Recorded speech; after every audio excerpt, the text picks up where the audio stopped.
आप देख रहे हैं पब्लिक भारतवर्ष। अभी हम मुजफ्फरपुर में पारू विधानसभा में हैं। बसैटा पंचायत में इस बार के मुखिया पद के और भावी उम्मीदवार और आने वाले चुनाव के उम्मीदवार हुए अनीता देवी जी, जिनके प्रतिनिधित्व कर रहे हैं दीनानाथ कुमार उर्फ DN सिंह जी के नाम से काफ़ी मशहूर है। एक ऐसे कैंडिडेट के बारे में हम बातचीत करेंगे जो पिछली बार भी चुनाव लड़े थे। कुछ मत वोटों से इनकी हार हुई थी। पेशे से ये सामाजिक आदमी है, सामाजिक कार्यकर्ता है। लॉकडाउन के समय जब प्रवासी मजदूर लोग आए थे या जब मुखिया और यहाँ के सुरक्षाकर्मी की बात आती हो या जिस तरीके से लोग त्राहिमाम थे, उस समय दीनानाथ जी ने जिस तरीके से काम किया प्रवासी मजदूर के लिए और ये बसैठा पंचायत के लिए कहीं ना कहीं सराहनीय रहा है। पहली बार इन्होंने सैनिटाइजर का व्यवस्था किया था। पहली बार ही आप सैनिटाइजर वगैरह वितरण यहाँ पर? बिल्कुल मैं सबसे पहले मैंने सैनिटाइज अपने पंचायत में कराने का काम किया। ओके, पहली बार इनके मुख से आपने सुना होगा। दूसरी बात ये है कि प्रवासी मजदूर उस समय काफ़ी लोग बाहर से आ रहे थे। उस समय इन्होंने जिस तरीके से मेहनत की और कहीं ना कहीं यहाँ इस समाज के लिए, दूसरे के लिए संदेह है और सीख लेने की बात है। एक ऐसे नेता इस बार चुनाव लड़ रहा है, मुखिया पद का है। बात करेंगे, जानने की कोशिश करेंगे मुद्दा क्या है। विशेष तौर पे महिला सुरक्षा की बात हो, बेरोजगारी हो या शिक्षा हो। सबसे पहले लोगों से मिल रहे हैं दीनानाथ जी। लोगों के बीच चर्चा का विषय है पंचायत में भी कि आप चुनाव लड़ रहे हैं, इस बार कहीं ना कहीं जीत हो रही है आपकी। क्या लग रहा है, लोगों से मिलने के बाद क्या प्रतिक्रिया रही है? लोगों का प्रतिक्रिया ये है कि इस बार चुनाव सुनिश्चित है जीतना, और इस बार का जनता तय कर चुकी है और डिसीजन ले चुका है कि बदलाव होनी चाहिए, और बदलाव के बाद DN सिंह को पंचायत का जिम्मेदारी देना है।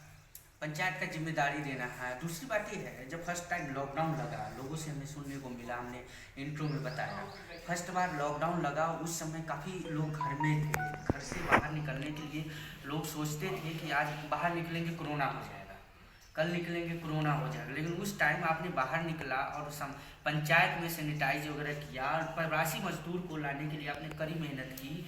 दूसरी ये कैसे मुमकिन हुआ आपके लिए? देखिए, सबसे पहले लॉकडाउन फर्स्ट में मैंने प्रचार प्रसार करवाया, अपने से पैदल जा करके लोगों से आग्रह किया कि बिना ज़रूरत के बाहर नहीं निकले, प्लस निकलते हैं कोई काम हो तो निकलते भी हैं तो अपना सोशल डिस्टेंस का मेंटेन कीजिएगा। और मैंने प्रचार प्रसार के बाद इसके बाद मैंने सैनिटाइज करवाया। बहुत ही मुश्किल से मैंने सैनिटाइजिंग का व्यवस्था करवाया और हमारा पूरा 10 टीम के लोग जा करके घर घर जाकर सैनिटाइज किए। पिछली बार चुनाव लड़े थे, मैडम जी चुनाव लड़ी थी, मैडम जी थी। कुछ मत वोटों से आपकी हार होगी, कारण क्या था? नहीं, कारण तो कुछ नहीं है। जनता ने हमें पहचान लिया था, जनता ने हमें वोट किया, और कहीं पे जो त्रुटि हुई है इस बार जनता फुलफिल करेगी। दूसरी बात ये है कि अगर यहाँ से अनीता देवी जी चुनाव जीत जाती है बसैठा पंचायत से, तो क्या आप हमारे कैमरा के सामने बोल सकते हैं, चैनल के सामने, कि यहाँ के 5 साल आने वाला जो है कहीं ना कहीं सुरक्षित महसूस करेगी यहाँ की जनता? बिल्कुल करेगी, 100% करेगी, 200% करेगी। और इतना ही नहीं कि पंचायत के अगर अनीता देवी जीतती भी हैं तो बसैठा पंचायत की पूरी जनता की जीत होगी, और इसमें टोटल जनता हमारा फ्रीडम में रहेंगे और विकास होगा। घर घर जाके विकास होगा, घर घर जाके समस्याएं की दूर की जाएगी। घर घर जाके विकास होगा। एक और बात है, मुखिया जी जो सिटिंग मुखिया है यहाँ के, उनका 5 साल का कार्यकाल दीनानाथ जी किस तरीके से नज़रिए से देखते हैं? देखिए, हम तो उनके बारे में बहुत कुछ नहीं कह पाएंगे, और ये तो जनता निर्णय ले चुकी है कि जो उन्होंने कार्यकलाप 5 साल के जो किया है वो जनता डिसीजन ले चुका है कि अब करना क्या है। एक ऐसे भी है कि कहीं ना कहीं पंचायती चुनाव में हमेशा सवाल उठते रहे हैं कि पंचायत का दायित्व बनता है, महिला सुरक्षा हो या एजुकेशन हो या छोटे छोटे उद्योग की बात हो, महिला कहीं ना कहीं काम पर नहीं निकल पाती है। आपका क्या कहना है कि अगर अनीता जी कल होकर चुनाव जीतती है, विशेष तौर पर महिला के लिए एक महिला कैंडिडेट काम करने वाली है इस पंचायत में?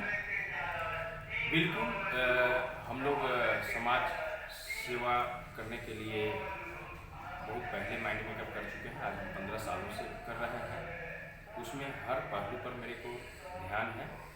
शिक्षा से, स्वास्थ्य से, सुरक्षा से, सभी बिंदु पर हम लोग को ध्यान है। उसको अगर जनता ने मौका दी तो हम बहुत ही बढ़िया से काम करेंगे, जो आगे आने वाले समय सभी लोग याद करेंगे। एक आपने बात बताई पहले ही कि जब लॉकडाउन लगा उस समय काफ़ी मेहनत किया, काम किया, ये प्रवासी मजदूर के लिए काम किया, उसके बाद सैनिटाइजर मास्क वगैरह का हमने काम किया। तो उस समय आप जब काम कर रहे थे तो मुखिया जी क्या कर रहे थे? देखिए, जब हम काम करने के लिए निकलते हैं तो हम सामने और अगल और बगल नहीं देखते हैं कौन क्या कर रहा है नहीं कर रहा है, उससे हमें कोई उन पर ध्यान नहीं होता है। मेरा केवल मेरा अपना ध्यान होता है कि मैं कैसे काम करूँ और कैसे लोगों को बचाऊँ और कैसे हम काम को परफॉर्म करके आगे बढ़ाऊँ। अगर अनीता जी जीत कर आती है इस बार चुनाव में तो सर्वप्रथम किस पे काम आप करेंगे? बहुत से ऐसा विकास जो रुका हुआ है, जो हमारे जनता को परेशानी हो रही है, उसके लिए हम सबसे पहले स्टेप उठाएंगे।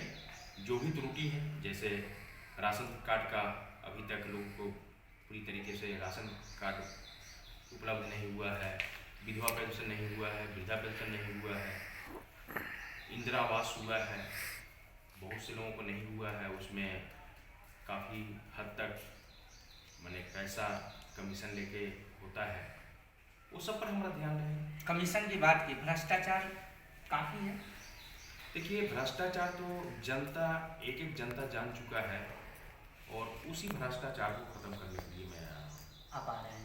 दूसरा, आपका थ्योरी बहुत अच्छा लगा जब आप पोस्टर पर अपने आप बच्चे को, छोटे बच्चे को रखे हुए हैं कि मम्मी को एक मौका दीजिए। एक बच्चा इस पंचायत के लोगों को कह रहा है, क्या लग रहा है इस पर? देखिए, उस बच्चे को इतना समझ में ज़रूर आता है कि हमारे मम्मी पापा काफ़ी समाज सेवी हैं। अगर मौका मिलेगा तो इससे बेहतर करेंगे। कहीं ना कहीं आप बच्चे के सामने गिरो हैं। कहीं से न कहीं तो एक्सेप्ट करता है कि हमारे पापा बेटर कर सकते हैं। दूसरी, लास्ट आखिरी सवाल, हमारे चैनल के माध्यम से आने वाले चुनाव के लेके या कोई भी मसले पर माननीय मुख्यमंत्री जी से कुछ करना चाहते हैं? देखिए, माननीय मुख्यमंत्री जी से तो हम यही आग्रह करेंगे कि जो योजनाएं पंचायत में दिए हैं, जैसे जन योजना हो, 7 निश्चय में आता है, उनका अभी तक हमारे पंचायत नहीं, कई ऐसे पंचायत हैं कि उसको अच्छी तरीके से नहीं किया गया है। और कारण क्या है, कमी क्या है, किस वजह से डिले है, उस पर थोड़ा सा मुख्यमंत्री जी फोकस करें और ध्यान दें। आने वाले चुनाव के लेकर बसैटा पंचायत के सभी वासी जनता ग्रामीण के लोगों को कोई संदेश आपका दीनानाथ जी का? देखिए, मेरा एक ही संदेश है कि हम सबका साथ मांग रहे हैं और सबके विकास के लिए। सबका साथ सबका विकास। सबके साथ सबका विकास। बसैठा पंचायत में अनीता जी का प्रतिनिधित्व कर रहे थे दीनानाथ कुमार जी, जिनसे हम बातचीत कर रहे थे। सिंपल सा थ्योरी है और समझने वाली थ्योरी है। एक ऐसे उम्मीदवार और एक ऐसे कैंडिडेट इस बार आपके पंचायत में चुनाव लड़ रहे हैं जो समाज के लिए काम करता हो, सामाजिक कार्यकर्ता है। वो लॉकडाउन में जिस तरीके से इन्होंने काम किया है, कहीं ना कहीं समाज को एक बार सोचने की ज़रूरत है कि एक ऐसा प्रतिनिधि चुनिए जो आपके लिए काम करे, न कि बाहर के लोगों के लिए। घुसखोरी, दलाली, महिला सुरक्षा की बात हो या एजुकेशन, इस पे इन्होंने बहुत ही बेबाकी तरीके से जवाब दिया है। अब देखते हैं आने वाले चुनाव में अगर अनीता जी यहाँ से जीत कर आती है तो कितना काम होगा, ये तो वक्त ही बताएगा। कैमरामैन पिंटू के साथ मैं राजीव।